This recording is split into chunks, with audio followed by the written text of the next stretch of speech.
जय हिंद दोस्तों। तो मैं केसी मोहन शर्मा आप सभी का अपने YouTube channel guideline coaching centre में स्वागत करते हैं। तो चलिए आज हम लोग बिहार एसएससी के अंतर्गत मैथ प्रैक्टिस सेट में फिर वैसे क्वेश्चनों को देखेंगे जो कि भाषा के दृष्टिकोण से थोड़ा सा क्लिष्ट है या तो फिर उसमें कुछ ना कुछ कैलकुलेशन है। तो चलिए हम लोग देखते हैं। चलिए पहला क्वेश्चन देखिए क्या है। ये एक कार्य के 2/3 भाग को 16 दिन में करता है। कितना भाग? तो 2/3 भाग 16 दिन में। ठीक है। और शेष कार्य को बी द्वारा अकेले, यानी शेष कार्य को बी द्वारा अकेले किया जाता है। संपूर्ण कार्य 21 दिनों में पूरा होता है। तो ए और बी है ना, मिलकर उसी कार्य के 65% भाग को कितने दिनों में पूरा करेंगे।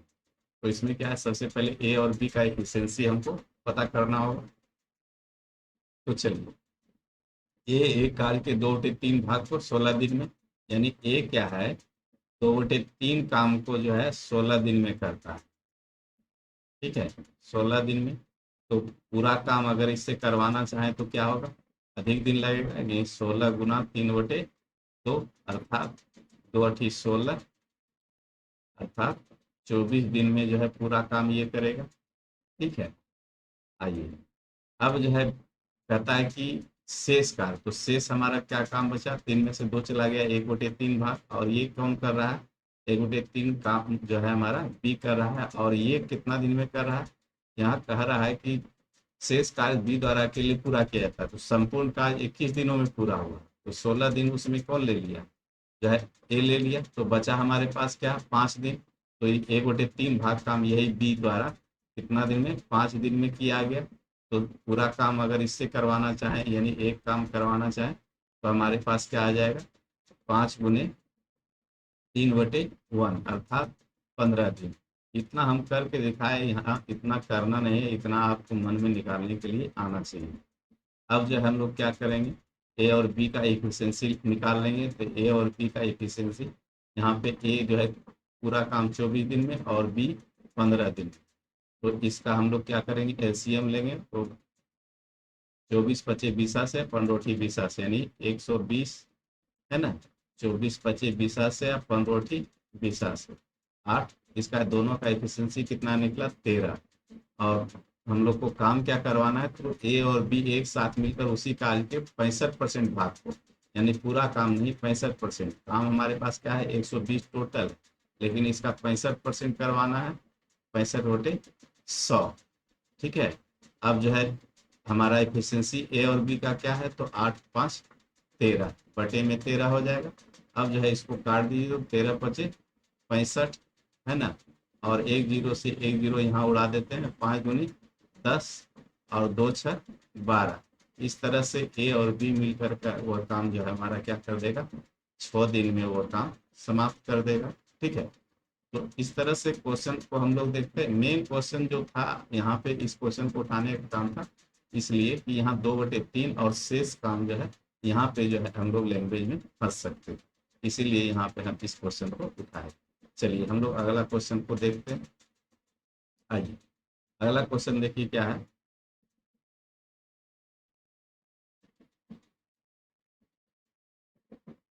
अगला क्वेश्चन कहता है 200 मीटर की दौड़ में श्रुति 4 किलोमीटर प्रति घंटे की चाल से दौड़ती है। ठीक है। श्रुति तब दौड़ना स्टार्ट करती है, शुरू करती है, जब बिना 18 मीटर आगे निकल जाती है और फिर भी उसे 30 सेकंड में हरा देती है बिना की चाल। तो यहाँ पे दो लड़की है और श्रुति और बीना दोनों जो है दौड़ में भाग लेती है। तो दौड़ का ट्रैक क्या है, 200 मीटर। आइए हम लोग देख लेते हैं। ये दौड़ का ट्रैक जो है 200 मीटर है। ठीक है, 200 मीटर। और उसमें क्या कहता है कि श्रुति 4 किलोमीटर प्रति घंटे की चाल से दौड़ती है। श्रुति यानी कि एस जो है, ये इसका चाल 4 किलोमीटर प्रति घंटा है। और श्रुति तब दौड़ना शुरू करती है जब बिना 18 मीटर आगे निकल जाती है। कहने का मतलब है यहाँ से दौड़ स्टार्टिंग पॉइंट है ये, और यहाँ से दौड़ जब स्टार्ट करता है तो बिना क्या है, 18 किलोमीटर का वो स्टार्टअप इसको देता है, यानी कि 18 किलोमीटर बिना निकल जाता है। ठीक है, 18 मीटर, सॉरी किलोमीटर नहीं, 18 मीटर है ना। बीना यहाँ पे है कहने का मतलब, और श्रुति यहाँ पे है ना। अब जो है बिना यहाँ 18 मीटर का स्टार्टअप दिया, यानी यहाँ से ये दौड़ने में दौड़ेगी बीना, और श्रुति कहाँ से दौड़ेगी, यहाँ से दौड़ेगी। ठीक है, श्रुति यहाँ से और बीना यहाँ से, तो इसका मतलब श्रुति के लिए जो डिस्टेंस हो गया 200 में से 18 कम गया, यानी सॉरी, श्रुति के लिए नहीं, बीना के लिए डिस्टेंस हमारा क्या हो गया, 200 में से 18 कम गया, यानी कि हमारे पास कितना निकल गया, 182। यानी बीना को जो है 182, 8 90 10 100, यानी एक बीना को 182 मीटर दौड़ना है, तो श्रुति को कितना दौड़ना है, 200 मीटर, है ना। लेकिन फिर भी कहता है कि फिर भी उसे 30 सेकंड से हरा देती है, कौन, श्रुति जो है 30 सेकंड से हरा देती है इसको, फिर भी बीना जो है फिनिशिंग पॉइंट पे नहीं पहुंच पाता है, ये 30 सेकंड पीछे ही रह जाता है। तो चलिए सबसे पहले हम लोग ये देखते हैं कि यहाँ पे श्रुति का जो है, अगर अपने चाल से दौड़ेगी तो 200 मीटर दौड़ने में उसको कितना समय लेगा, ये हम लोग को देखना है सबसे पहले। तो आइए हम लोग देख लेते हैं। तो श्रुति का जो है चाल क्या है, 4 किलोमीटर प्रति घंटा। ठीक है, और दौड़ना कितना है, 200 मीटर। श्रुति चूंकि पूरा दौड़ रही है तो इसलिए 200 मीटर। तो आइए हम लोग देखते हैं। तो समय बराबर दूरी बटे 4, ये हमारा श्रुति का टाइम निकल रहा है। ठीक है, तो दूरी हो गया 200 मीटर और चाल क्या है, 4 किलोमीटर प्रति घंटा। इसको मीटर पर सेकंड में बदलेंगे तो 5/18 से गुना करेंगे तो 5 ऊपर चला जाएगा, 5 नीचे रह जाएगा, 18 ऊपर चला जाएगा हमारा। तो ये 4 5 20 हो गया, यानी 20 दहक 200। ठीक है, तो 2 हो गया, यानी 180 क्या लगेगा, सेकेंड। ठीक है, 180 सेकेंड किसको लगेगा, श्रुति को पूरा दौड़ने में। ठीक है, तो 180 सेकेंड अगर श्रुति को लगेगा तो कहता है श्रुति जो है बीना को क्या है, 30 सेकेंड से हरा दिया। इसका मतलब है कि बीना को दौड़ने में कितना समय लगेगा, तो बीना का अगर टाइम निकाला जाए तो क्या हो जाएगा, बीना का जो टाइम हो जाएगा हमारे पास क्या हो जाएगा, तो श्रुति से वो 30 सेकेंड से आती है, यानी श्रुति 180 सेकेंड लेता है तो बीना 30 सेकेंड और अधिक लेगा, अर्थात ये हो जाएगा 210 सेकेंड। ठीक है, 210 सेकेंड हो गया ये बीना का समय। अब जो है बीना दौड़ता कितना है, तो बीना तो 18 मीटर पहले पहुंच चुका था यहाँ पे बी पे, और ये बीना जितना समय में श्रुति दौड़ा उतना समय में बीना क्या है, 182 मीटर ही मात्र दौड़ता है, यही 182 मीटर। ठीक है, तो इसलिए बीना का जो है चाल हम लोग निकाल लेंगे। बीना का स्पीड बराबर क्या होगा, दूरी बटे समय, तो दूरी 182 मीटर अब बटे समय बराबर 210 सेकेंड। तो ये हो गया मीटर प्रति सेकेंड, लेकिन चाल आपको खोजा रहा है किलोमीटर प्रति घंटा में, इसलिए इसको 18/5 से हम लोग क्या करेंगे, गुना कर देंगे, तो ये हमारा किलोमीटर प्रति घंटा निकल जाएगा। ठीक है, अब देखिए काट करके 8 10 1 11 7 दूना 14 और 4 18 7 से कट जाएगा, 7 21 और 7 दूना 14 7 6 42। ठीक है, अब कितना से 2 से काट सकते हैं आप, 2 15 30 और 2 13 26। ठीक है, अब तो नहीं कटेगा, अब जो है 3 से फिर काट सकते हैं, 3 5 15 3 6 18। ठीक है, अब नहीं कटेगा, 13 6 78 बटे क्या हो जाएगा 25। ठीक है, और ये अब क्या हो गया 25 तिया 75, है ना, और 3 78, 25 तिया 75 3 78 30 हो गया, तो 25 एकम 25 और 5 25 गुना 50, यानी 3.12 किलोमीटर प्रति घंटा। देखिए 25 या 75 यहाँ 3 हो गया, तो हम लोग इतना ऑप्शन मार करके निकल जाएंगे 3 पॉइंट, और कोई नहीं है यहाँ 4.36 है, तो इसलिए इतना करके आप निकल जाइए। तो इस तरह से क्वेश्चन जो है इसमें ये बनाया जा सकता है। और यहाँ पे मेन था 18 मीटर, ये जो डिस्टेंस दिया यानी कि स्टार्टअप दिया, अब प्लस 30 सेकंड का समय फिर भी लिया, ये दोनों इसमें जो है मेन था, इस चीज को समझना था, बाकी चीजें सही था। चलिए अगला क्वेश्चन पे हम लोग देखते हैं। आइए आगे के क्वेश्चन में देखिए, ये चक्रवृद्धि ब्याज और साधारण ब्याज से संबंधित क्वेश्चन है। राज्यपाल ने साधारण ब्याज की 10% वार्षिक दर से एक निश्चित राशि 1.5 वर्ष के लिए उधार ली। क्या है, तो राज्यपाल ने साधारण ब्याज की, है ना, दर से 10% की वार्षिक दर से 1.5 वर्ष के लिए उधार ली। उसने वही राशि समान अवधि के लिए समान चक्रवृद्धि ब्याज की दर से, यानी ब्याज अर्धवार्षिक रूप से संयोजित है चक्रवृद्धि पर, तो अपने किसी दोस्त को उधार दे दी, इस प्रकार उसने क्या है, उसने 305 रुपये कमाए, धनराशि ज्ञात करें। चलिए अच्छा क्वेश्चन है, इसमें देख लीजिए, सिर्फ जो है लैंग्वेज है, थोड़ा सा लैंग्वेज को अब समझ जाएंगे तो चीजें निकल जाए। कहता है कि 10% के दर से राजपाल जो है सारण ब्याज पे लिया 1.5 वर्ष के लिए, और रेट पे उसी जो है समय के लिए जो है क्या किया, ये किसी दोस्त को दे दिया, और दोस्त को दे दिया तो चक्रवृद्धि ब्याज पे लेकिन अर्धवार्षिक रूप से संयोजित है, और उससे जो है मुनाफा कितना कमाया, 305 रुपया जो है वो कमाया। तो चलिए सबसे पहले ये देखते हैं कि राजपाल जो लिया वो धन पर जो है कितना ब्याज अगला को देगा। तो 10% के दर से तो 10 गुना 1.5 यानी 3/2 करेंगे, तो हमारे पास निकल के क्या आएगा, 2×5 = 10, यानी कि SI परसेंट जो हमारा निकल के आया 15%, यानी इस पर जो ब्याज लगेगा क्या लगेगा, 15%, ये SI परसेंट निकल के आया। यानी राजपाल जो है जिससे धन लिया वो 15 रुपया देगा 100 में, है ना। अब जो है ये अपने दोस्त से कितना लेगा ये देखते हैं। तो यहाँ पे क्या कह रहा है, जो है वही राशि समान अवधि के लिए समान चक्रवृद्धि ब्याज की दर से, तो दर 10% है, लेकिन यहाँ पे क्या है, अर्धवार्षिक रूप से चक्रवृद्धि ब्याज, तो दर हमारा क्या हो जाएगा, यहाँ पे 5% हो जाएगा, यानी कि आधा हो जाएगा, ठीक है, 5%। और समय क्या हो जाएगा, तो समय जो है यहाँ पे 1.5 वर्ष है, और अर्धवार्षिक होने के कारण हम 2 बार लेंगे, तो इसका मतलब समय हमारा टाइम जो हमारा क्या हो जाएगा, 1.5 का 3 वर्ष, ठीक है, 3 ईयर हो जाएगा।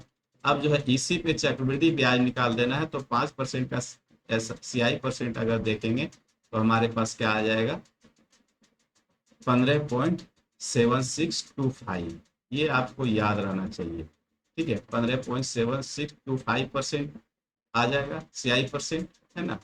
तो ये हमारा देखिए, अब जो है वो जो है क्या है, 15.7625 लिया अपने दोस्त से, और वो अगला को देगा कितना, 15%, तो इसलिए कितना कमाया इससे, तो ये 0.7625% कमाया, और वास्तव में वो कितना कमाया, 305 रुपये, तो इसका वैल्यू दिया हुआ है 305, ठीक है। आइए तो 1% का वैल्यू हम लोग देख लेते हैं, तो 1% का वैल्यू क्या है, 305, अब बटे क्या हो जाएगा हमारा 0.7625, ठीक है। अब पूछा क्या जा रहा है, धनराशि, तो धनराशि 100% होता है, तो 100% का मान हम यहाँ पे निकाल देंगे, तो बराबर क्या हो जाएगा, 305 अब गुने 100, अब बटे क्या हो जाएगा 7625 कर देते हैं यहाँ पे, और यहाँ पे जो है 4 जीरो हम लोग लगा देते हैं, ठीक है। तो 100% के बराबर क्या हो जाएगा, ये इतना हो जाएगा। अब इसको हम लोग गुना भाग कर सकते हैं, ठीक है,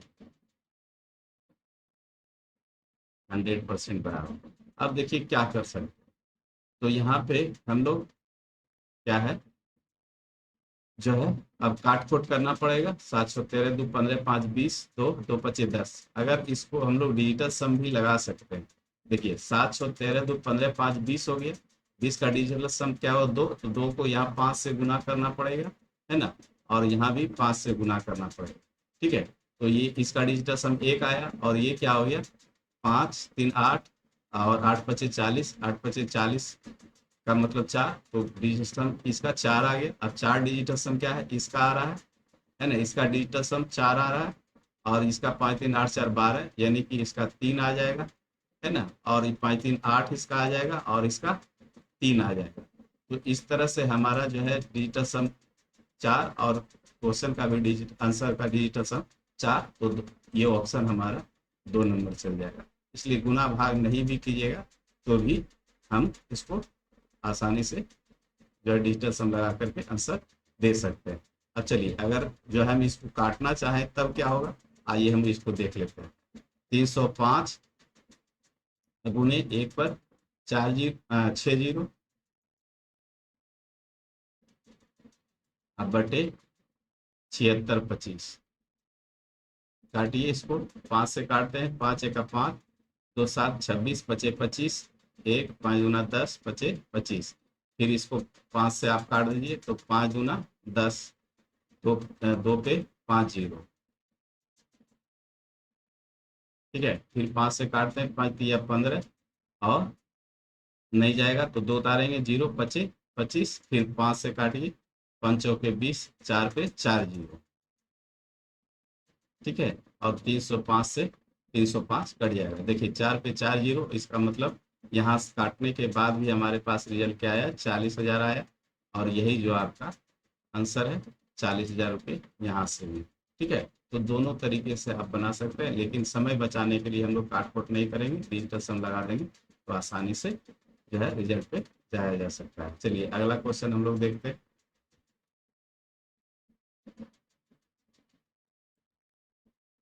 आइए देखिए, यहाँ पे 3-4 क्वेश्चन जो है हम चक्रवृद्धि ब्याज से लिए हैं, क्योंकि अलग अलग तरीके से चक्रवृद्धि ब्याज क्वेश्चन पूछा जाता है, इसलिए हम जो है यहाँ पे दिखाने का प्रयास कर रहे हैं। आइए हम लोग देखते हैं अगला क्वेश्चन। कहता है यदि ब्याज की गणना वार्षिक तौर पर होती है तो एक निश्चित धनराशि 10% चक्रवृद्धि ब्याज वार्षिक ब्याज दर से 2.5 वर्षों में 12,705 हो जाती है। क्या कहता है, वार्षिक तौर पर होती है तो निश्चित धनराशि 10% चक्रवृद्धि ब्याज वार्षिक ब्याज की दर से 2.5 वर्षों में 12,705 रुपये हो जाती है। यदि ब्याज की गणना अर्धवार्षिक रूप से की जाती है तो उसी धनराशि पर समान दर से 1 वर्ष में प्राप्त होने वाला चक्रवृद्धि ब्याज क्या हो। कहने का क्वेश्चन का अर्थ है कि वार्षिक जब होता है तो हमको 12,705 रुपये मिलता है, यानी ये अमाउंट है, ठीक है, ये अमाउंट है। अब कहता है कि वही धनराशि अगर अर्धवार्षिक हो जाए वही समय के लिए और वही रेट के लिए, तो हमको चक्रवृद्धि ब्याज क्या मिलेगा। आइए हम लोग देख लेते हैं। तो सबसे पहले जो है ये 10% चक्रवृद्धि वार्षिक ब्याज है, तो इसका पहले मूलधन हमको पता करना पड़ेगा, तभी हम लोग ब्याज निकाल पाएंगे। तो हम लोग क्या है, 2.5 वर्ष है यहाँ पे, ठीक है। मेन जो झमेला है यहाँ पे 2.5 वर्ष, अगर 2 वर्ष रहता, 3 वर्ष रहता तो हम आसानी से कर सकते थे, लेकिन 2.5 वर्ष। आइए हम लोग इसको भी देख लेते हैं।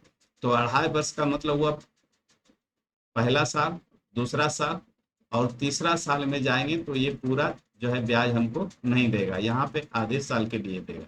आइए देखते हैं, इसको समझते हैं। तो 10% की दर से, तो हम लोग यहाँ पे ब्याज जो है 10% लेंगे, है ना, ये चूंकि पूरा साल पहला पूर गया 10%, और यहाँ पे भी 10% हम लोग ब्याज लेंगे। लेकिन यहाँ पे क्या करेगा, ये पूरा समय नहीं होगा, आधा साल का ही ब्याज लेना है, तो इसका मतलब है 10 × 1/2 हो जाएगा, यानी कि यहाँ पे क्या हो जाएगा, हमारा ब्याज 5% हो जाएगा, ठीक है। तो अब यहाँ पे इसको सक्सेसिव के अनुसार से आपको निकालना पड़ेगा। 10% का मान क्या हो गया, 1/10, यानी 10 से हमारा ब्याज पहले साल क्या हो गया, 11, सॉरी 10 से हमारा धन क्या हो गया, 11, है ना। और दूसरे साल फिर उसी तरह से 10 से क्या हो जाएगा हमारा 11, और तीसरे साल क्या होगा 5%, 5% का मतलब 1/20, और 20 से हमारा धन क्या हो जाएगा, 21 हो जाएगा, ठीक है। तो इस तरह से हम लोग यहाँ पे चीजें आप समझ गए होंगे। अब जो है यहाँ पे गुना कर दिए तो 2 पर ये हमारा क्या आ जाएगा, 3 जीरो आ जाएगा, ठीक है। और अगर ग्रह 21 से 121 को गुना कर दिए 21 से तो क्या हो जाएगा, 21 से कम 21, और 21 × 2 = 42 और 2 = 44 पे 4 बाकी में 4, और 21 से का 21 4 25, यानी कि ये हमारा क्या हो गया, 2541, 2000 और 2541 रेशियो में आया, तो ये हमारा मूलधन हो गया, और धन हमारा क्या हो गया, अमाउंट जो हमारा 2541 हो गया। इसका मान जो दिया हुआ है हमारे पास 12,705। तो यानी कि हम लोग डायरेक्ट यहाँ से प्रिंसिपल निकाल लेते हैं, तो प्रिंसिपल बराबर क्या हो जाएगा, 12,705 अब गुने 2 पर 3 जीरो, अब बटे क्या करेंगे 2541, ठीक है। अब इसको देखिए 5 से कटेगा कि 25 पच्चे 25 7 से, हाँ 5 से कट जाएगा, 5 से कम 5, 5 चौके 20, और 25 पच्चे 25 7 से, और 2 27, यानी 5 मरते ये कट गया, अर्थात प्रिंसिपल जो हमारा निकल के आया 10,000, 10 पर 3 जीरो, है ना, ये प्रिंसिपल निकल के आया। अब जो है इसी पे जो है हमको अर्धवार्षिक करना है, तो अर्धवार्षिक में क्या हो जाता है, ये हमारा जो है यहाँ पे दर हमारा 5% हो जाएगा, है ना। और अर्धवार्षिक में कितने समय के लिए, यदि ब्याज की गणना अर्धवार्षिक रूप से की जाती है तो उसी धनराशि पर समान दर से 1 वर्ष के लिए, यहाँ पे ध्यान दीजिएगा, समय क्या दिया हुआ है, 1 वर्ष, तो 1 वर्ष के लिए गणना करना है, तो दर हमारा क्या हो जाएगा 5%, और समय हमारा क्या हो जाएगा, टाइम जो हमारा हो जाएगा 2 वर्ष हो जाएगा। तो 2 वर्ष के लिए 5% रेट से हमारा CI क्या हो जाएगा, CI हमारे पास हो जाएगा 10.25%, इसी का मान आपको निकालना है। इसके बराबर वाट, ये CI परसेंट होगा। चूंकि आपको CI परसेंट हम पहले भी बोल रहे हैं कि याद रखना पड़ेगा, 5, 10, 15 का 2 साल 3 साल तक कम से कम आपको याद रखिए, तभी जो है काम चल पाएगा, जल्दी आप हिसाब सॉल्व कर पाएंगे। तो अब हमारे पास CI परसेंट 10.25% हो गया, तो इसका मान निकालना है, और प्रिंसिपल का मान दिया है, यानी कि 100 का मान दिया हुआ है कितना, 1/40/100 करेंगे और गुना कर देंगे 10.25 से। ठीक है, तो ये पॉइंट से यहाँ पे 2 जीरो खत्म हो जाएगा और 2 जीरो नीचे से खत्म हो जाएगा, अर्थात 1025 रुपया हमारा CI निकला, ऑप्शन जो हमारा जाएगा 4। तो इस तरह से चीजें हम लोग निकालते हैं, CI हमारा 1025 रुपया, ऑप्शन 4 निकल गया। तो ये चीजें तभी निकाल पाएंगे जब कॉन्सेप्ट क्लियर हो, आप प्लस जो है आपको CI परसेंट पता हो। ठीक है, चलिए हम लोग अगले क्वेश्चन पे अब चलते हैं। आइए देखिए, ये भी साधारण ब्याज का ही क्वेश्चन है और चक्रवृद्धि ब्याज का, दोनों मिक्स क्वेश्चन है। तो आइए हम लोग इसको भी देखते हैं, तो क्या है यहाँ पे क्वेश्चन, आइए देख लेते हैं। तो यहाँ पे क्वेश्चन कहा जा रहा है कि एक निश्चित साधारण ब्याज की दर से 6 वर्ष में किसी राशि में 60% की वृद्धि होती है, उसी दर पर 10,000 रुपये की राशि पर 3 वर्ष बाद प्राप्त चक्रवृद्धि ब्याज ज्ञात कीजिए। देखिए यहाँ पे होगा क्या, अधिकतर लोग जो है इसमें फंस जाएंगे, 6 वर्ष में क्या मान लेंगे वो 60% रेट, लेकिन नहीं, यहाँ पे ध्यान दीजिएगा, एक शब्द का उपयोग किया गया, 6 वर्ष में किसी राशि में 60% की ये वृद्धि होती है, इंक्रीजिंग होती है, यानी 6 वर्ष में टोटल 60% का वृद्धि हुआ, तो एक वर्ष में कितना होगा, तो एक वर्ष में जो कि साधारण ब्याज है तो 14 60, यानी कि 10% का हमारा इंक्रीजिंग होगा, यानी कि रेट हमारा जो है 10% वार्षिक आ गया। ठीक है, अब जो है चीजें निकल गया, अब जो है 10,000 रुपये की राशि पर 3 वर्ष प्राप्त चक्रवृद्धि ब्याज क्या होगा, तो 10% का जो है 3 वर्ष के लिए हमारा टाइम क्या हो गया, टाइम हो गया 3 ईयर, तो 3 वर्ष के लिए हम जो क्या है 10% पे जो है CI निकाल देंगे, तो CI हमको पता है, CI परसेंट 10% पे 3 वर्ष के लिए क्या हो जाएगा, 33.1%, ये आपको याद रहना चाहिए।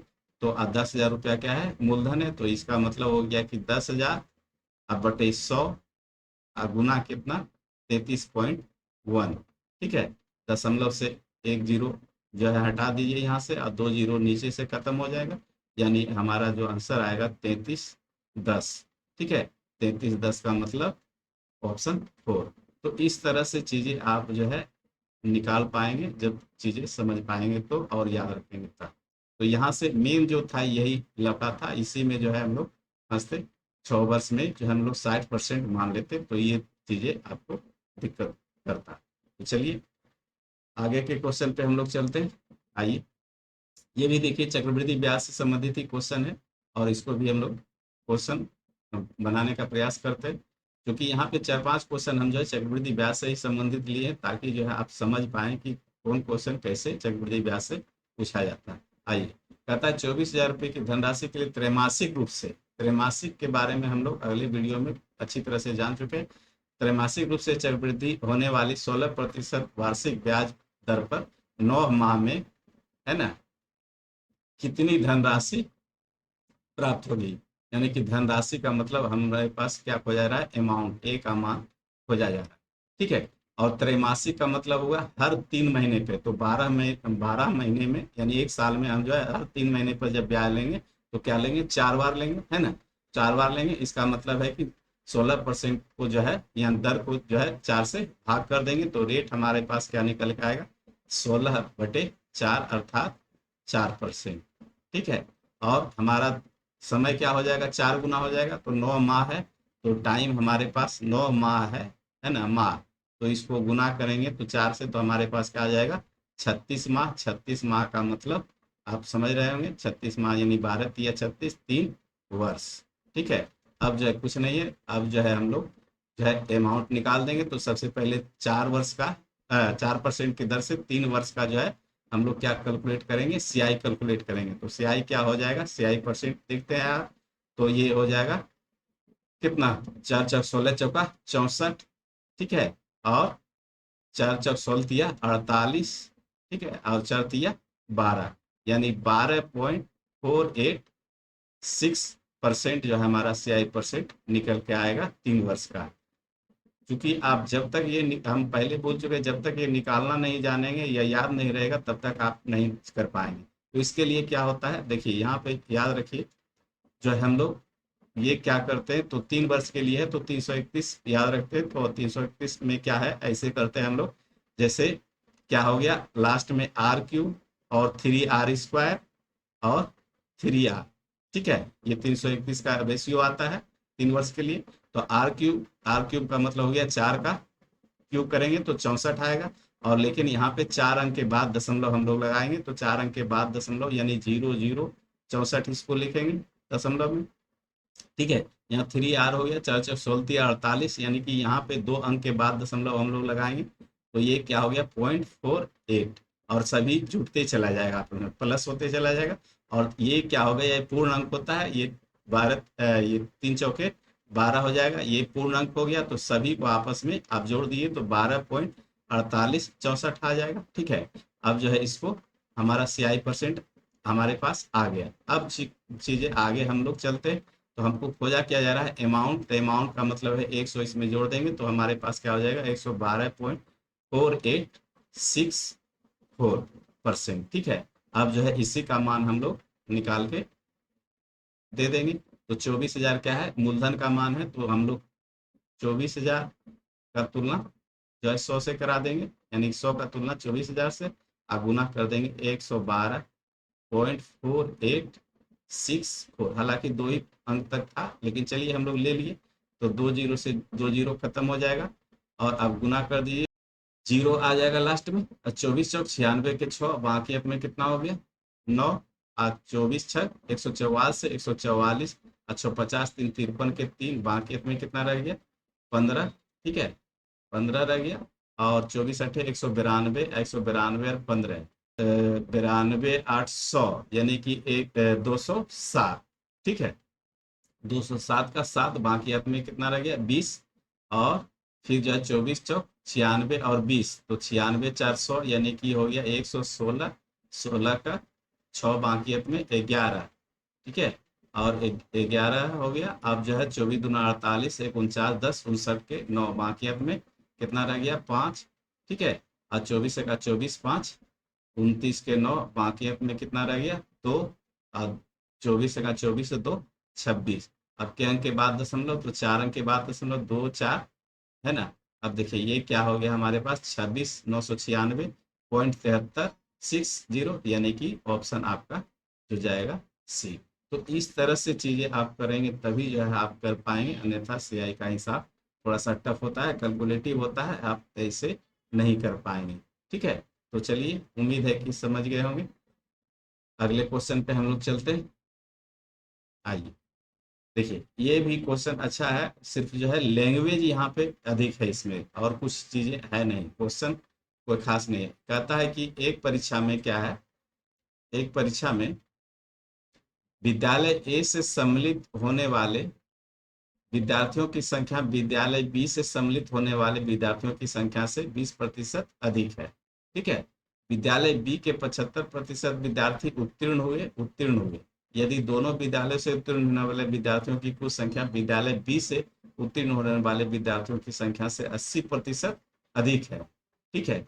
तो विद्यालय ए से परीक्षा में सम्मिलित होने वाले विद्यार्थियों में विद्यार्थियों में से विद्यालय ए से उत्तीर्ण होने हुए विद्यार्थियों की संख्या क्या है। देखिए क्वेश्चन आप समझिए, इसको 1 से 2 बार पढ़ करके चीजें समझने का प्रयास कीजिए। देखिए यहाँ पे हमें समझ में आ गया कि ये कहना क्या चाह रहा है। सबसे पहले तो विद्यार्थी क्या है, ए जो है ए में जो विद्यार्थी है बी से 20% अधिक है, और विद्यालय बी के 75% छात्र उत्तीर्ण हुआ है, और दोनों विद्यालय से जो छात्र उत्तीर्ण हुआ है विद्यालय बी से जो छात्र उत्तीर्ण हुआ है उससे 80% अधिक है। तो पूछता है कि ए में जो छात्र सम्मिलित हुआ उसका कितना परसेंट जो है उत्तीर्ण हुआ, यही क्वेश्चन कहना चाह रहा है। तो चलिए हम लोग इसको देखते हैं। आइए पहला है दो विद्यालय ए और बी, तो कहता है ए से सम्मिलित होने वाले विद्यार्थियों की संख्या बी से सम्मिलित होने वाले विद्यार्थियों की संख्या से 20% अधिक है, यानी कि बी अगर 100 विद्यार्थी यहाँ से जाएगा तो यहाँ 120 आएगा, ठीक है। अब जो है कहता है इसमें विद्यालय बी के 75% विद्यार्थी उत्तीर्ण हो गए, तो 75% उत्तीर्ण हो गए, 75% उत्तीर्ण हो गए, यानी 75 जो है क्या हो गया पास हो गया। ठीक है, अब आइए, यदि दोनों विद्यालयों से उत्तीर्ण होने वाले विद्यार्थियों की कुल संख्या विद्यालय बी से उत्तीर्ण होने वाले विद्यार्थियों की संख्या से 80% अधिक है, यानी विद्यालय बी में जो उत्तीर्ण हुआ 75, ये 75 लगा, और ए बी दोनों मिला करके जो उत्तीर्ण हुआ उसका जो है क्या है, इससे जो है 80%, ये क्या है 80% अधिक है। किससे? तो 75 से। तो 75 का जो है 80% अधिक होने का मतलब 75 का 180% हम लोग यहाँ पे देख लेते हैं, तो यही हमारा हो जाएगा दोनों विद्यालय में उत्तीर्ण विद्यार्थी की संख्या। ठीक है, तो चलिए हम लोग देख लीजिए इसको जो है, तो 25 या 75, और क्या हो जाएगा 25 चौके 100, है ना, और 4 चौक 16, 2 18, और कितना 4 चौक 16, 2 18, और 4 पचे 20। ठीक है, ये 25 से काटे थे ना, 3 रह गया, तो 3 पचे 15, 3 चौक 12, 13, यानी कि 135 विद्यार्थी जो है हमारा दोनों विद्यालय में, ये क्या हो गया दोनों में पास हुआ, और ये क्या हुआ सिंगल जो है बी में पास हुआ। ठीक है, अब चीजें स्पष्ट हो गया, तो कहने का मतलब बी में जो है 75 हुआ और दोनों मिलाकर के 135 हुआ, तो इसमें कितना होगा, तो यहाँ पे जो है ए में अब निकाल सकते हैं, दोनों में 135 है और बी में 75 है, तो 135 में से 75 घटा देंगे तो हमारा जो है ए का निकल जाएगा, तो 75 घटा दीजिए तो 0 और 6, यानी 60 विद्यार्थी जो है क्या है ए में पास हुआ।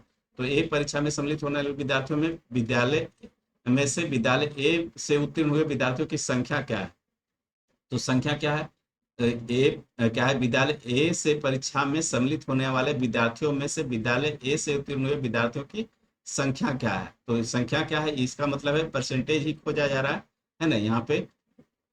ठीक है, अगर संख्या पूछता तो संख्या तो हम लोग निकाल नहीं सकते, इसलिए कि जो है निश्चित मान तो है नहीं, यहाँ पे सभी परसेंटेज में है, इसका मतलब परसेंटेज खोजा जा रहा है ना, तो ये क्या है 120 टोटल है और 60 पास है, तो 60 पास हुआ कितना में 120 में, तो 100 में कितना होगा, तो ये हो जाएगा 50%, 60 दूना 120, 2 50, 100, अर्थात 50% जो है इसमें पास हुआ, यानी कि ऑप्शन आपका बी।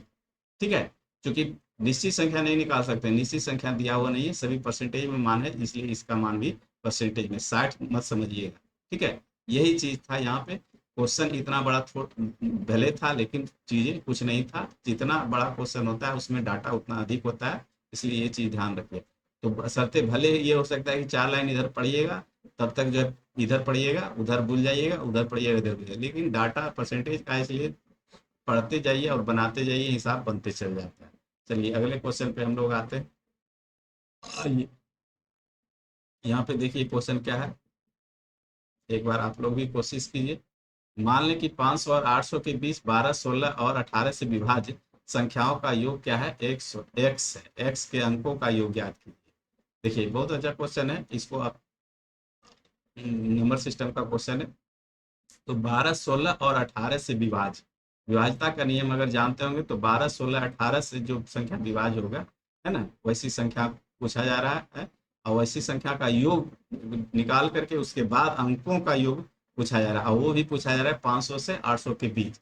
तो हम लोग जानते हैं कि 12, 16, 18, है ना, 12, 16, 18 का अगर लोसो ले लें और लोसो जो संख्या निकलेगा वो संख्या जिस संख्या को विभाजित करेगा वो 12, 16, 18 भी विभाजित करेगा। तो हम लोग क्या करते हैं, यहाँ 18 का गुणनखंड कर देते पहले, लोसो निकाल लेंगे, 3 तिया 9 दूनी 18, 16 बनाने के लिए इसमें क्या होगा, 2 दूनी 4, दूनी 8, दूनी 16, 16 हो गया, 12 बन गया, दूनी 4 तिया 12, एक इसका मतलब 18 गुना 8 यानी 18 8 84, इसका लोसो क्या निकला 144। तो 144 ऐसी संख्या है जिसको विभाजित करेगा, है ना, 144 से, यानी कि मोटा मोटी समझिए 144 से जो भाग लगेगा वो 12, 16, 18 से भी भाग लग जाएगा।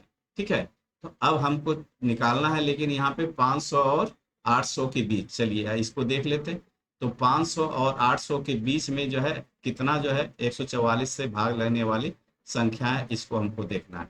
तो 144 से भाग लगाना है इसमें, है ना, भाग क्या लगाना है 144 से। आइए तो देखिए यहाँ पे 14 या 42, 14 छक 56, यानी कि 4 मरते अगर हम लोग जो है इसमें भाग लगाएंगे तो क्या होगा 500 से अधिक होगा, लेकिन 3 मरते भाग लगाएंगे तो क्या होगा जो है इसमें जो है 500 से कम हो जाएगा, लेकिन संख्या आपको लाना है क्या इसके बीच में।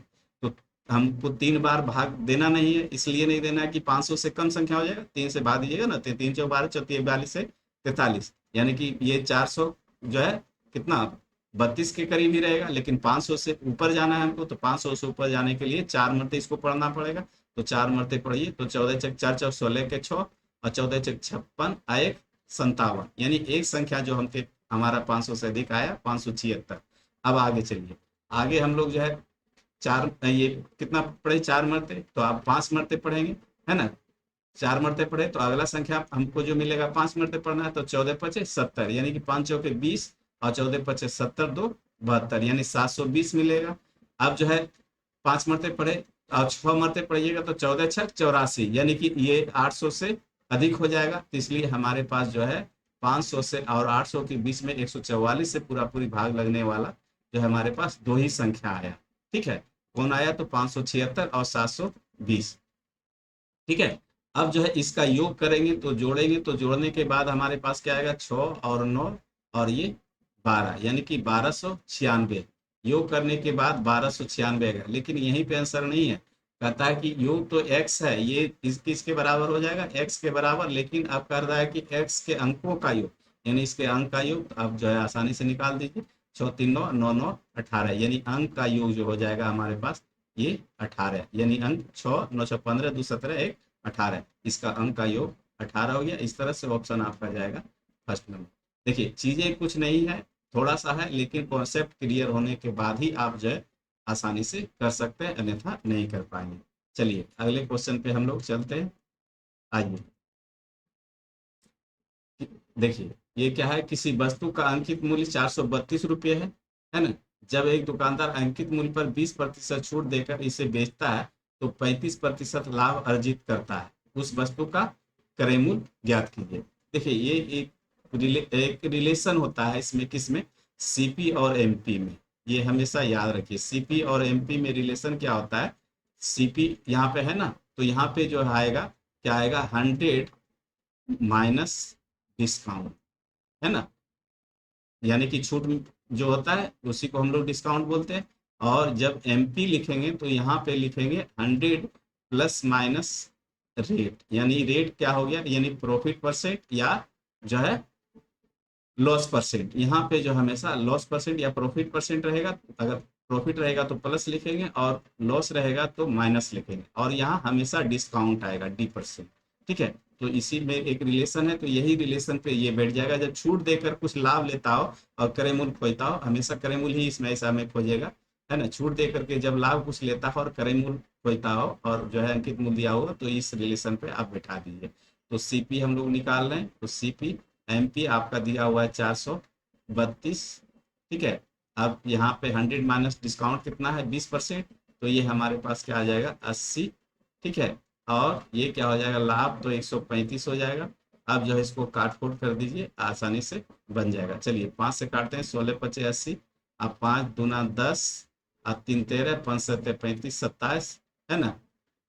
अब जो है और काट दीजिए 9 से, 34 दूना 9 तिया 27, और ये 9 से कट जाएगा, 9 चौक 36, है ना, 36 और कितना 36 और 7 9 अठी 72, 16 तिया 48, अर्थात 100 16 256, यानी सीपी बराबर 256 हमारा आ गया।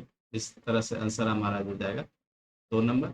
चलिए अगला क्वेश्चन पे हम लोग देखते हैं। देखिए इस क्वेश्चन में क्या कहा जा रहा है, आइए देख लेते हैं। एक चुनाव में उम्मीदवार एक को कुल मान्य वोटों के 75% वोट के बराबर मिले। ठीक है, मान्य वोट करके, मान्य वोट जो था यानी कि वैलिड वोट जो था उसका 75% मिला। यदि कुल वोटों में से 15% वोट अमान्य घोषित हो गए, यानी इनवैलिड हो गया, और कुल वोटों की संख्या 5,60,000 है, तो एक के पक्ष में पड़ने वाले मान्य वोटों की संख्या ज्ञात करें। आइए यहाँ पे देखते हैं। देखिए यहाँ पे कुल वोट कितना दिया हुआ है 5,60,000, ध्यान दीजिएगा 5,60,000। ठीक है, और क्या कहता है 5,60,000, तो कुल मान्य वोटों का यानी वैलिड वोट का 75% मिला।